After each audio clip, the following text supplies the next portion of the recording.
Bonjour, c'est Ursule encore. On est le 3 avril 2025. Alors, je viens sonner la trompette aujourd'hui encore et je viens proclamer le retour de notre Seigneur Jésus-Christ. Amen et alléluia, soyons tous bénis, soyons remplis de sa joie. Amen et alléluia. Donc, voilà, je viens parler, n'est-ce pas, du pardon, une clé pour fermer la porte. Amen. Le pardon ferme la porte au mal. Amen. Alors, ce message, je l'ai reçu hier, mais je ne peux l'apporter qu'aujourd'hui. Et donc, on va passer à travers certains textes, n'est-ce pas, pour appuyer le message du Seigneur. Amen. Alors, je me suis réveillée dans la nuit du 1er avril au 2 avril avec un rêve. Et je dormais, alors je me réveille parce que dans mon sommeil au lointain, j'entends une voix. Et c'est une voix de quelqu'un qui pleure. Mais la personne est à l'extérieur d'une clôture. La personne à l'extérieur d'une clôture, elle pleure parce qu'elle ne peut pas entrer dans la clôture. Alors, dans mon réveil, n'est-ce pas, je comprends qu'au fait, c'est la situation des vierges folles qui n'ont pas pu entrer. Quand ils sont venus, c'était trop tard, le maître a dit « Je ne vous connais pas, retirez-vous, je ne vous connais pas ». Alors, c'était le fait qu'elles n'étaient pas connues et on comprend qu'elles ont manqué d'huile dans leur lampe. N'est-ce pas? C'était deux groupes, c'est 10 groupes, pardon, 2 groupes de femmes et puis 10 personnes, excusez-moi, et un groupe formé de 5, un autre groupe formé de 5. Et ça ne veut pas dire que ce sera moitié-moitié, c'est pas ça du tout. Mais ça veut tout simplement dire que Dieu est en train de mentionner que dans la marche en direction de la maison du Père, il va se retrouver qu'il y aura 2 groupes. Un groupe qui va entrer et un groupe qui ne va pas entrer. Et le Seigneur aimerait que tous nous entrons. Amen. Tous, il aimerait que nous puissions entrer dans la présence de Dieu. Amen. Que le mur qui est là, ou bien la porte qui est là, ne nous soit pas fermée. Comme dans la situation des vierges dites folles. Amen. Alors j'entends cette voix au lointain et je me réveille. Et en me réveillant, j'ai aussi conscience, n'est-ce pas, qu'il s'agit d'une situation de manque de pardon. C'est un peu ça. Je ne peux pas dire plus. Et je prends le temps pour m'apprêter, parce que ben voilà, c'était le temps de prier aussi. Et toute la journée d'hier, le Seigneur, n'est-ce pas, s'est entretenu avec moi dans mes pensées par rapport à cette situation. Et aujourd'hui, je viens apporter ça parce que c'est une situation qui touche beaucoup d'enfants de Dieu. Beaucoup d'enfants de Dieu qui ne le réalisent pas au fait. Ils ne réalisent pas que le manque de pardon est en même temps une porte fermée. C'est-à-dire, toi qui refuses de pardonner, tu es en train de te fermer la porte toi-même. C'est ça que le Seigneur aimerait qu'on saisisse en ce jour. Ça, c'est très, très important. Amen. Parce que dans le cas, n'est-ce pas, des vierges dites folles, on pourrait aussi dire, ok, c'est de leur faute. Elles ne sont pas allées chercher de l'huile et puis leur vase était vide. Elles ont mal évoilé le temps qu'elles se rendent finalement pour remplir leur lampe, pour en acheter, l'époux est venu. Ici, c'est la situation carrément de quelqu'un qui refuse de pardonner. Je ne sais pas si vous avez déjà fait attention aux gens qui n'ont pas le Seigneur, ou bien au niveau des médias. Écoutez un peu souvent. Si vous êtes un enfant de Dieu, c'est quelque chose qui va vous choquer. Moi, très très souvent, quand j'écoute les conversations des gens, au niveau des médias, je suis souvent choquée par quelque chose qui sort souvent, c'est « je ne lui pardonnerai jamais ». Oh non, mais ça, j'ai mis une croix dessus et puis c'est fini. Non, mais ce que cette personne m'a fait, non, non, non, c'est fini, et puis bon, j'ai barré et tout. Ça, les gens qui n'ont pas le Seigneur se cachent derrière, n'est-ce pas, ce mur-là, du manque de pardon, comme pour dire, ils ont raison, comme pour justifier que, bon, voilà le mal qui m'a été fait, et puis moi, allez, je règle ce problème en refusant de pardonner. Mais avec le Seigneur Jésus-Christ, il est venu nous apprendre comment faire. Et à la loi de Moïse, qui était œil pour œil, dent pour dent, Jésus-Christ a dit, si on te frappe sur une joue, donne aussi l'autre joue. Si on te force à faire 1 000, fais un autre 1 000 avec. Et c'était carrément différent de ce que Israël avait appris selon la loi de Moïse. Et les gens s'y riaient, ils se moquaient, n'est-ce pas? Mais tous ceux-là qui prêtaient oreille pour écouter Jésus-Christ finissaient par être délivrés. Parce qu'ils comprenaient que son message était différent du message des pharisiens. Et comme déjà dit, on retourne à la base. C'est très très important la base. Et puis c'est Dieu lui-même qui nous oriente comme ça. Amen. C'est un bon père, rempli d'amour, rempli de compassion pour ses enfants. Et il vient pointer cet élément du manque de pardon qui semble ne pas être un problème, n'est-ce pas? Mais qui en fait gruge, n'est-ce pas? La place des enfants de Dieu dans la présence de leur Père chaque jour, petit à petit, petit à petit. Plus les jours passent dans ton manque de pardon, plus tu t'endurcis. Amen. Plus tu dures à pardonner une personne, alors plus ton cœur devient une pierre. Et tu finis par justifier pourquoi tu refuses de pardonner à cette personne. Alors, nous avons vu, n'est-ce pas, notre Père hier, et nous avons parlé de « Donne-nous notre pain quotidien ». Amen. Nous avons parlé de ça hier, et puis le Seigneur nous a fait ressortir le fait que dans ta portion qu'il t'a donnée, il y a la portion aussi pour d'autres personnes. Amen, ça c'est très important. Et puis de ne pas te soucier de ce que tu vas manger, parce que le Seigneur prend soin de toi. Aujourd'hui, on est toujours dans le même texte de Luc 11, et nous sommes dans le verset 4. Hier, on avait vu le verset 3, aujourd'hui, on voit le verset 4. Amen. Les leçons simples de la vie. Alors, dans le verset 4 de Luc 11, c'est dit « Pardonne-nous nos péchés, car nous aussi, nous pardonnons à quiconque nous offense et nous induit, et ne nous induit pas en tentation. » Pardonne-nous nos péchés. Père, parce que nous aussi, nous pardonnons à ceux-là qui nous ont offensés. Deuxième point, ne nous induis pas en tentation. C'est-à-dire, le fait qu'on pardonne à l'autre vient mettre une porte, n'est-ce pas, là, en avant, pour que la tentation, n'est-ce pas, n'ait pas le dessus sur toi. De quelle tentation s'agit-il? C'est la tentation de demeurer dans ton manque de pardon. La tentation de demeurer avec ton cœur de pierre pour dire non. Il m'a fait ceci, elle m'a fait cela, et puis bon voilà, la croix, et puis ben, voilà, je refuse. Le Seigneur nous demande tous de pardonner parce que nous prions le Notre Père. Si nous refusons de pardonner, arrêtons aussi de prier le Notre Père. Parce qu'on serait tout simplement en train de mentir, en train de pratiquer l'hypocrisie ouvertement, puisqu'on prie ainsi, Père, pardonne-nous nos offenses comme nous pardonnons aussi à ceux-là qui nous ont offensés. Que dirions-nous donc? Amen. Que dirions-nous par rapport à cette prière? Allons-nous continuer, n'est-ce pas, de la prier? Alléluia, amen.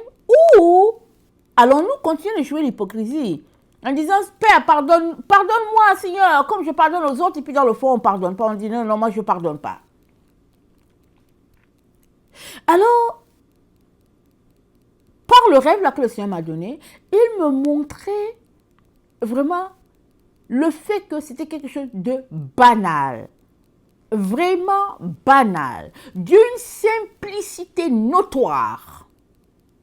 Mais la personne a refusé de pardonner à l'autre, son frère, sa soeur, si bien que pour quelque chose de rien du tout, la personne n'a pas pu entrer dans la présence de Dieu. Et c'est là que le Seigneur vient nous arrêter aujourd'hui pour nous dire quelle est la faute de l'autre. Amen. Quelle est cette faute, quelle est cette chose-là que l'autre t'a fait, qui est si grave que tu ne peux pas lui pardonner? Parce qu'à la croix, au Golgotha, amen, Jésus-Christ a libéré toute la terre. Il a dit, Père, pardonne-leur. Ils ne savent pas ce qu'ils font. S'ils savaient ce qu'ils faisaient, ils n'allaient pas clouer leur sauveur. Mais ils ne savent pas. Ne leur porte pas rigueur. Ne mets pas ce péché-là à leur compte. Pardonne. Et Jésus-Christ nous a pardonné. Et en nous pardonnant, il nous a libérés. De telle sorte que, quand il a remis l'esprit à Dieu, alors toute l'humanité a été délivrée de la mort. Toute l'humanité. Et après 3 jours, dans le sein de la terre, toute la terre a bénéficié de la résurrection aussi, parce que Jésus-Christ est ressuscité. Et nous sommes dans ce temps-là, n'est-ce pas, sur la terre, qui rappelle ce souvenir, cet anniversaire extraordinaire de la mort de notre Seigneur et sa résurrection. Et plusieurs enfants de Dieu disent qu'ils ont été sauvés et rachetés par Jésus. Alléluia et Amen. Mais es-tu libre du manque de pardon? Amen. Es-tu libre du manque de pardon? Plusieurs ne sont pas libres du manque de pardon pour X raisons. On ne va pas mettre les raisons. La raison peut être grande, la raison peut être petite, peu importe, mais le Seigneur aimerait qu'on fasse un checking de notre cœur et qu'on puisse voir qu'est-ce qu'il y a dans notre cœur contre telle autre personne. Qu'est-ce qui se fait que on retient cette faute-là et on ne veut pas libérer telle personne ou telle autre? C'est quoi le problème?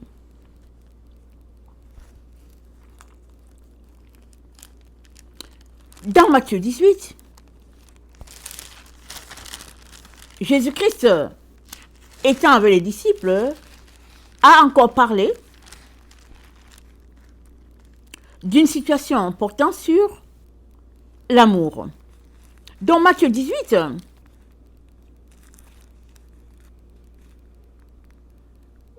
c'est dit, je vous le dis en vérité, Matthieu 18, le verset 18. Je vous le dis en vérité, tout ce que vous lirez sur la terre sera lié dans le ciel, et tout ce que vous délirez sur la terre sera délié dans le ciel. Je vous le dis encore, que si deux d'entre vous s'accordent sur la terre pour demander une chose quelconque, elle leur sera accordée par mon Père qui est dans les cieux. Car là où 2 ou 3 sont assemblés à mon nom, je suis au milieu d'eux. On va s'arrêter d'abord là. Jésus pointe déjà la puissance de l'accord. Comment 2 personnes qui marchent ensemble, 2, 3, 4, en tout cas, quand ils s'accordent, la chose va arriver. Et le Seigneur Jésus-Christ nous dit, c'est le temps de s'accorder. Il dit quoi? C'est le temps de marcher dans l'amour. C'est ça qu'il est en train de dire. S'accorder, c'est être un seul esprit, une seule âme, dans une requête que nous demandons à Dieu en disant, on dit Amen, l'autre dit Amen. C'est ça, s'accorder. Ça veut dire, ainsi soit-il. Et quand on prie, On est là, on prie, mais Dieu aussi entend. Les anges sont là, le Seigneur Jésus est là. Ceux-là qui nous ont quittés avant, ils sont là, ils entendent nos prières. C'est nous qui pensons que nous sommes seuls sur la terre. Non, tout le monde entend nos prières. Nous sommes connectés à eux. Ils voient, ils entendent, et puis tout ça parce que c'est dit, environnés d'une si grande nuée de témoins, courons de manière à remporter le prix. Amen. Donc nous sommes environnés de ceux-là qui nous ont précédés. Et Jésus-Christ nous dit, si deux d'entre vous s'accordent sur la terre pour demander quelque chose à Dieu, Dieu va leur donner. Et le même Jésus-Christ a dit quoi? Il a dit, il y a juste deux commandements. Aimer Dieu de tout ton cœur, de toute ton âme, de toute ta force, de toute ta pensée. Aimer ton prochain comme toi-même. La manière que tu aimerais qu'on t'aime là, c'est exactement comme ça que tu dois aimer l'autre. Alors, ces deux-là, c'est le résumé de l'amour. Et Jésus-Christ est en train de nous dire ici, pratiquez l'amour.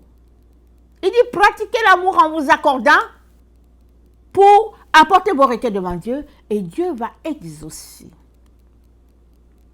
Ce qui fait que souvent, les plans de Dieu sont bloqués, c'est parce que les enfants de Dieu sont en désaccord les uns avec les autres et puis ils sont en pleine chicane et puis bon, ça n'arrête pas.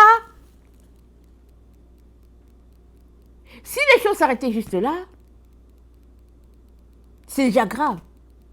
Mais le plus grave, c'est que si tu continues là-dedans, tu vas t'endurcir dans ta position.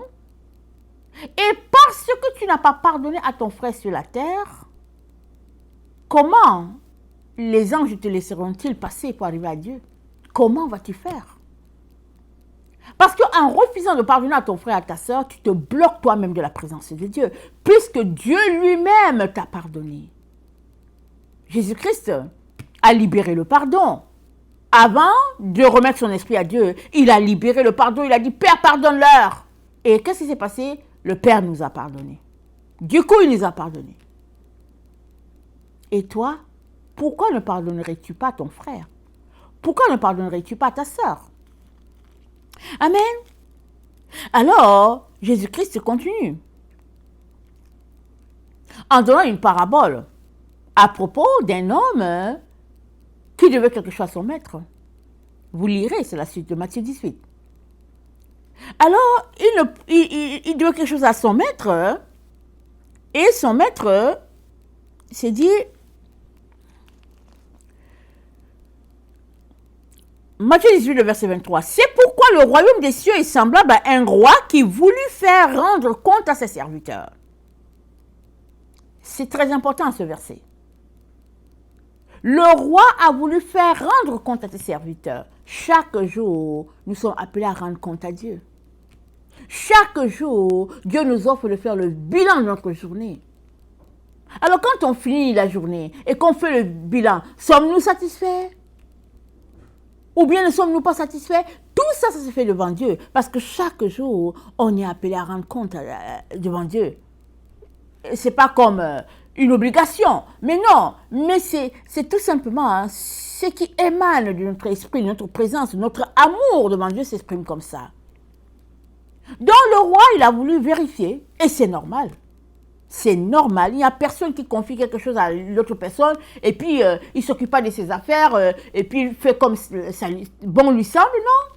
Quand tu as confié quelque chose à quelqu'un, tu viens regarder pour voir est-ce que ça fonctionne bien, est-ce que ça marche, est-ce que ça avance. Alors le verset 25 du psaume de Matthieu 18 dit, comme il n'avait pas de quoi payer, son maître ordonna qu'il fût jeté en prison, jusqu'à ce qu'il rembourse. Alors il a supplié son maître, il s'est jeté par terre, il a supplié. Le maître lui a pardonné. Et le maître a eu compassion. Et le maître a laissé aller. Il n'avait pas de quoi payer. Donc le maître a mis ça. Il a dit, ok, c'est pas grave, je mets ton compte à zéro. C'est correct, pas de problème. Lui, il sort, il rencontre quelqu'un d'autre qui lui doit quelque chose. Imaginez cet homme-là, exemple, qui doit peut-être 100 000 à son maître le lui remet, il sort, il voit quelqu'un qui lui doit 10 $, il dit, tu me donnes mon 10 $ maintenant, sinon tu vas voir. C'est maintenant que tu me donnes mes 10 dollars. Et c'est dit quoi? Les gens ont rapporté ça au maître. Et, verset 32, le maître fit appeler le serviteur. Il dit, je t'avais remis en entier ta dette parce que tu m'en avais supplié. Ne devais-tu pas aussi avoir pitié de ton compagnon comme j'ai eu pitié de toi? Et son maître irrité le livra au bourreau jusqu'à ce qu'il lui payait tout ce qu'il devait.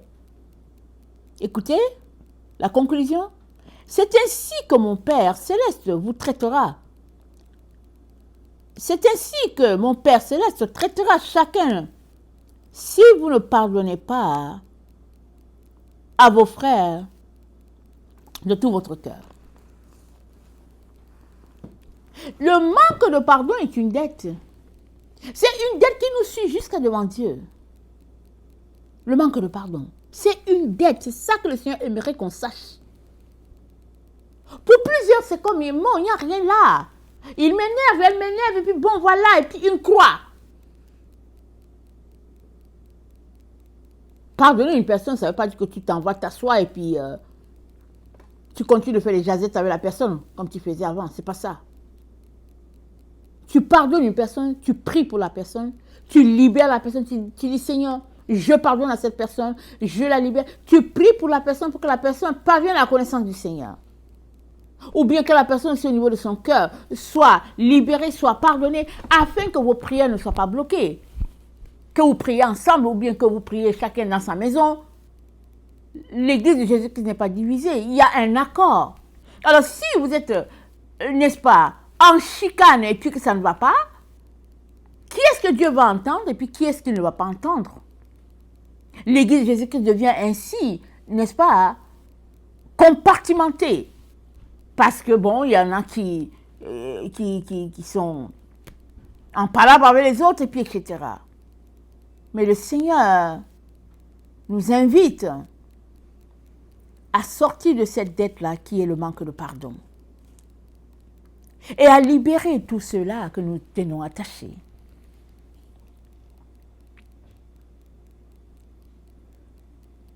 Jusqu'où as-tu été offensé par le frère ou par la sœur? Ou bien par ton collègue de travail? Jusqu'où la personne t'a-t-elle fait défaut? Pour que tu continues de garder cette personne-là liée, attachée fermement en disant « Je ne la libère pas. Je ne le libère pas. Elle va me comprendre. Il va me comprendre. Allez !» Et même jusqu'à aller faire des pratiques afin de garder cette personne attachée. Le Seigneur dit, il est très important de décider de grandir. Amen. C'est chacun qui décide de grandir. Et le Seigneur nous intéresse à décider de grandir. C'est un choix. C'est une décision. C'est une étape, n'est-ce pas, que chacun est appelé à franchir. Alors, fais le don maintenant. N'attends pas. Amen, n'attends pas. Alors, Ephésiens 4, le verset 31 nous dit que toute amertume, toute animosité, toute colère, toute clameur, toute calomnie, toute espèce de méchanceté disparaissent du milieu de vous. Soyez bons les uns envers les autres, compatissant, vous pardonnant réciproquement, comme Dieu vous a pardonné en Christ. Je répète, soyez bons les uns envers les autres, compatissant, vous pardonnant réciproquement, comme Dieu vous a pardonné en Christ. Ça dit, je suis appelé à te pardonner, tu es aussi appelé à me pardonner. C'est réciproque. C'est réciproque. De telle sorte que la maison de Dieu ne soit pas entachée. Des situations malencontreuses qui empêchent l'Esprit de Dieu de se mouvoir. Parce qu'on a un seul Père, on a un seul Seigneur, on a un seul Esprit, tout est un. C'est dit donc. Ephésiens 4, le verset 1. Je vous exhorte donc, moi, le prisonnier dans le Seigneur, à marcher d'une manière digne de la vocation qui vous a été adressée, en toute humilité, douceur, avec patience, vous supportant les uns les autres, vous efforçant de conserver l'unité de l'esprit par le lien de la paix. Il y a un seul corps et un seul esprit, comme aussi vous avez été appelés à une seule espérance par votre vocation.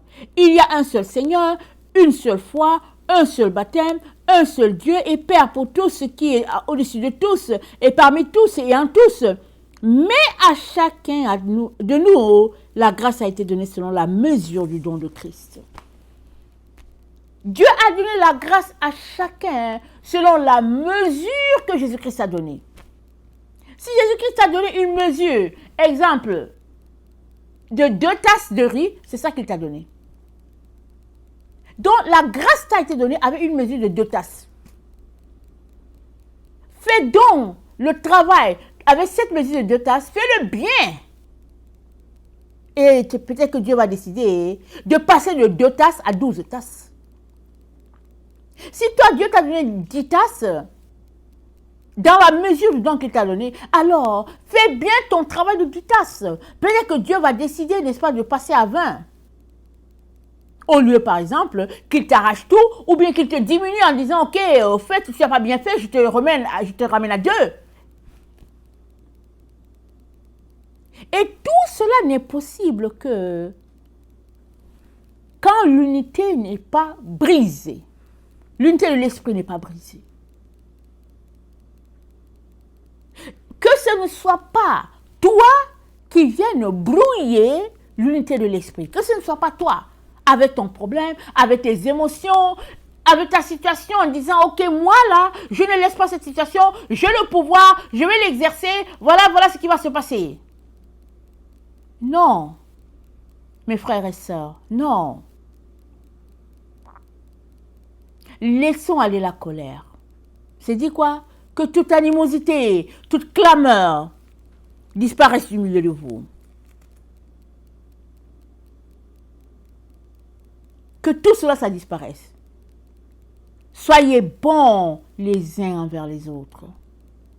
Compatissants, remplis d'amour, exerçant le lien de la paix et le lien de l'amour. C'est à ça que nous sommes appelés. Peu importe la dénomination que tu côtoies, c'est pas une affaire de catholique, d'évangélique, pentecôtiste, Assemblée de Dieu, Église des frères, l'Église de la mission. Ça n'a rien à voir avec ça. Ça n'a rien à voir avec ça. Ne plaçons pas les barrières où Jésus-Christ n'a pas placé de barrières. Jésus-Christ n'a pas placé de barrières là. Les pharisiens ont placé les barrières en disant, ok, il faut faire partie de la famille d'Abraham, et puis nous sommes d'Abraham, et puis Jésus-Christ essaye de leur faire comprendre quelque chose, ils disent que nous sommes d'Abraham. Les apôtres ont grandi avec cette pensée-là. Et Jésus-Christ voulant aller plus loin, a vu Paul, un érudit, zélé pour Dieu, mais qui faisait tout simplement le contraire. Il détruisait ce que Dieu faisait, et il était zélé pour la secte des pharisiens, et Jésus-Christ a dit, ok, je vais le prendre lui, et je vais l'utiliser pour ma gloire. Lui là, il va aller chez les païens, parce que ceux-là, ils vont s'occuper de bâtir au niveau de la base, ils vont s'occuper d'arracher les racines, n'est-ce pas, plantées ça et là par les pharisiens et tout, et puis Paul, je vais l'envoyer vers les nations, si bien qu'à la fin, il y aura un seul peuple, un seul Dieu, un seul Seigneur, un seul baptême, un seul esprit, etc. Un seul, il y a un seul. Il n'y a pas 2 seigneurs, il n'y a pas 2 dieux, il y a un seul. Alors, pourquoi t'acharnes-tu en pratiquant les choses de ta dénomination et en refusant de pardonner à ton frère ou à ta soeur depuis des années? Pourquoi le fais-tu? Certainement par ignorance, certainement par aveuglement, certainement parce que la chair est encore trop ancré en toi, si bien que tu ne vois pas où est-ce que Dieu est en train de te conduire, ce que Dieu veut faire avec toi. Et tu demeures dans ces choses-là qui loin de t'aider, t'empêche d'avoir accès à Dieu pleinement. Dieu t'appelle à laisser toutes ces choses-là et à venir à lui. Amen. Il ne t'a pas laissé toutes ces choses-là à venir à lui. Alors, je viens t'encourager fortement, fortement à pardonner. Parce que tu ne sais pas quand tu seras appelé à te présenter devant Dieu. Alors, si tu es quelqu'un qui a besoin, n'est-ce pas, de prière, j'aimerais que tu pries avec moi afin que tu puisses donner ta vie à Jésus. Amen. Si tu es quelqu'un qui a besoin de prière, parce que tu aimerais connaître Jésus, alors je veux prier avec toi. Parce que Jésus-Christ, c'est le pont. C'est le seul chemin à Dieu. Plusieurs ont tâtonné ça et là, ont essayé des religions ça et là, mais au fait, ce n'est pas une affaire de religion, c'est une affaire de relation avec Jésus, et Jésus-Christ aimerait être ton ami.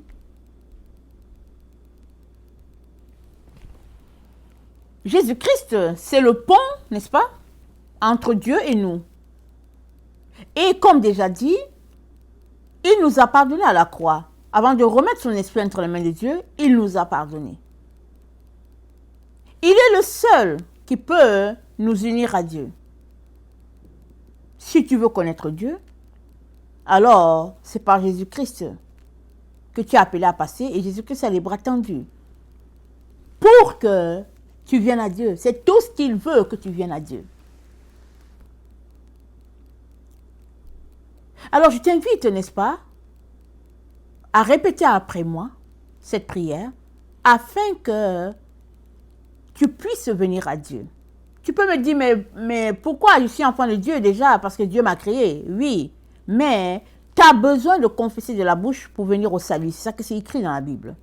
La Bible dit, c'est en confessant de la bouche qu'on vient au salut. Alors, je t'invite à confesser. On y va. Seigneur Jésus, merci d'être le pont entre Dieu et moi. Merci d'être mort sur le bois du calvaire afin de me donner la vie. Tu as échangé ta vie contre la mienne. Sois béni, sois célébré. Je viens te demander pardon pour mon ignorance. Je viens te demander pardon pour toutes les actions que je pose qui ne sont pas de toi. Aide-moi, Seigneur, à marcher dans ce que tu as acquis pour moi, c'est-à-dire ton amour. Merci pour le Saint-Esprit que tu me donnes, qui est là pour m'enseigner dans la vérité. Seigneur Jésus, baptise-moi de ton Saint-Esprit afin que je puisse réaliser tout ce que tu as prévu pour moi sur cette terre. Merci de m'avoir accepté dans ta maison. Amen. Et amen. Alors, si tu as fait cette prière, tu es enfant de Dieu. Il y a des choses dans la prière, peut-être que tu n'as pas compris, tu vas finir par comprendre avec le temps. Maintenant, trouve, n'est-ce pas, un moment, à tous les jours, où tu vas venir dans la présence de Dieu, lire la parole de Dieu, prier, et Dieu va te parler et puis il va te donner plus pour te faire grandir. Amen. Prier, c'est juste parler à Dieu, cœur à cœur, sans cacher quoi que ce soit. Amen. Amen. Maintenant, je vais prier pour tous ceux-là qui ont un problème de manque de pardon. Ce sont des choses qui arrivent. Tout le monde dans la vie est confronté ou bien a été confronté à une situation où les émotions étaient vraiment à pic. Et on s'est dit, non, moi, je refuse de pardonner. Mais Dieu aimerait qu'on sorte de ça. Ça ne va pas t'avancer. Et mieux encore, ça te ferme la porte. Puisque Jésus-Christ t'a pardonné, et que toi tu refuses de pardonner, pourquoi veux-tu qu'il t'accepte? Parce que dans la présence de Dieu seront trouvés ceux-là, n'est-ce pas, qui auront accepté Jésus-Christ pleinement et qui auront fait ce que Jésus-Christ leur a demandé de faire. Amen. Alors, Seigneur Jésus-Christ, je veux te dire merci pour tous ceux-là qui m'écoutent, Seigneur, et qui retiennent le pardon à X, Y. Tu connais les raisons de chacun, Seigneur. Tu connais la profondeur de la blessure. Tu connais le désarroi. Tu connais, Seigneur, la traîtrise que les uns ont vécue envers les autres, etc. Et je viens, Seigneur, te demander de mettre un baume dans la situation afin que tout puisse se régler. Seigneur Jésus, viens toucher, viens guérir, viens restaurer, Seigneur, le cœur de tes enfants et donne à tout un chacun de choisir de pardonner. Quand bien même la blessure est encore là, de choisir de pardonner. Parce que ce n'est que comme ça, n'est-ce pas, qu'ils seront libérés de cette étreinte de manque de pardon qui n'est en fait qu'un blocus sur leur chemin, les empêchant de connaître la révélation de Dieu dans toute sa profondeur. Père éternel, j'ai ainsi prié. Merci d'avoir entendu et merci d'avoir exaucé au nom puissant de Jésus. Amen et amen.